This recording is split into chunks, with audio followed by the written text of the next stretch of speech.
Good day, esteemed attendants of the Australia Conference of Economics.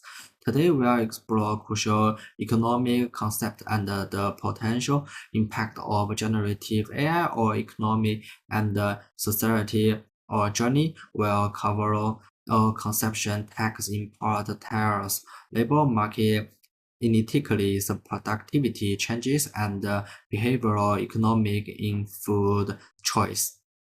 First, let me look at the impact of consumption tax on consumer and producer welfare. The triangle above the yellow dividing line represents the producer loss, while the triangle below represents the consumer loss.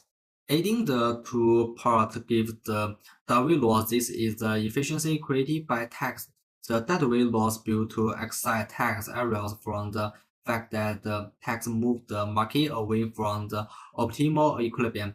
When the government imposes a consumption tax, the price paid by consumers rise and the price received by producers falls, thus reducing the volume of transactions in the market. This prevents transactions that would otherwise create social value from taking place, resulting in an overall welfare loss to consumers and producers. The excise the tax revenue received by the government, and this excess is the deadweight loss, which replaces a net loss in the overall welfare of society.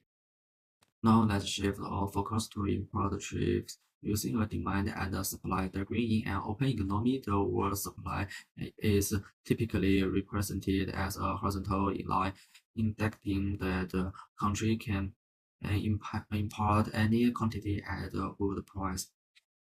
When a trade is imported, it raises the price of imports, effectively shifting the supply curve upward by the amount of the trade. This results in a higher domestic price, lower quantity demand, and some domestic production replacing imports.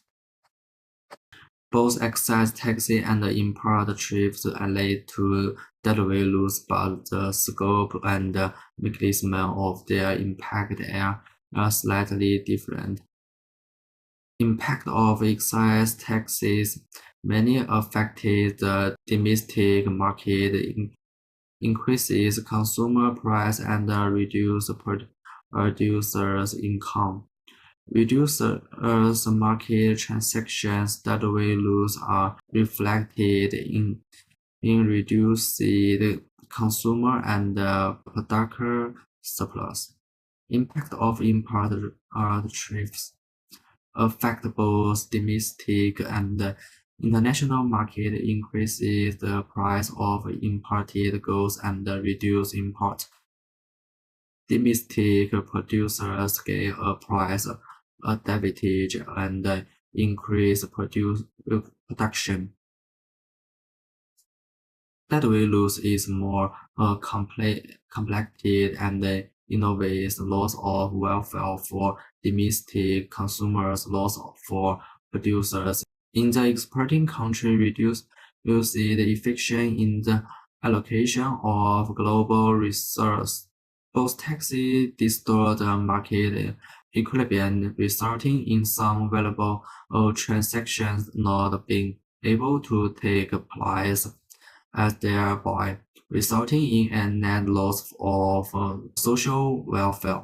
Let's explore how generative AI could affect inequality in the labor market through two contracting scenarios. Reducing inequality in these optimalities scenario, generative AI increases demand for highly skilled and creative work. This shift demand from labor from D1 to D2, moving the equilibrium from E1 to E2. Consequently, wages increase from W1 to W2 and employment raise from Q1 to Q2. This outcome could reduce inequality by improving productivity or highly skilled labor, enabling more workers to access higher winnings through AI skills, expanding overall employment opportunities. Increasing inequality. Conversely, if generative AI probably replaces low-skilled jobs, we see a different picture. The supply of low-skilled labor increases as workers are displaced, shifting the supply curve from S1 to S2. This moves the equilibrium from E1 to E2, resulting in lower wages W1 to W2 and reduce employment Q1 to Q2. This scenario could increase inequality by creating a surplus of low-skilled labor, reducing wages and job opportunities from low-skilled workers, maintaining or increasing wages from high-skilled workers who complement AI. The actual impact will depend on how we managing the integration of AI into our economy and workforce. Now let's examine how generative AI might affect productivity and output using a great demand AD and a great supply AS degrees. Boosting productivity in this scenario, generative AI significantly enhances productivity across sectors. This shift both the short-run agreed supply SRAS and the long-run agreed supply LRAS curves to the right. The rightward shift of SRAS indicates that firms can produce more output at lower cost. In the short term, the LRAS shift suggests a long-term increase in the economic potential output without triggering inflation.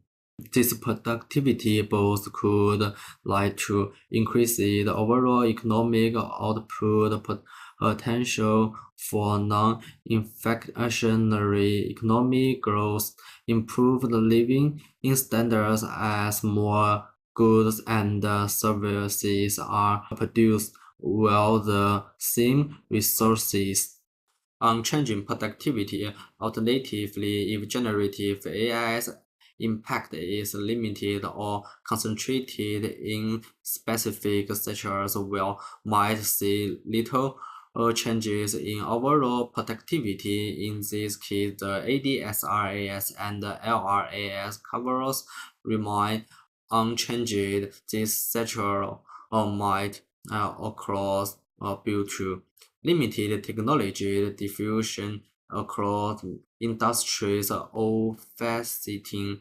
In fact, while productivity gains in some sectors are balanced by disruptions in other, time negative in realizing productivity, it benefits from AI implementation.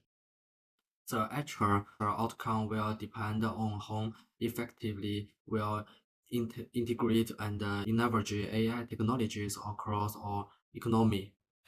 Finally, this brief explore how behavioral economics can help users understand why people of choice unhealthy food or even when they prefer to eat healthily.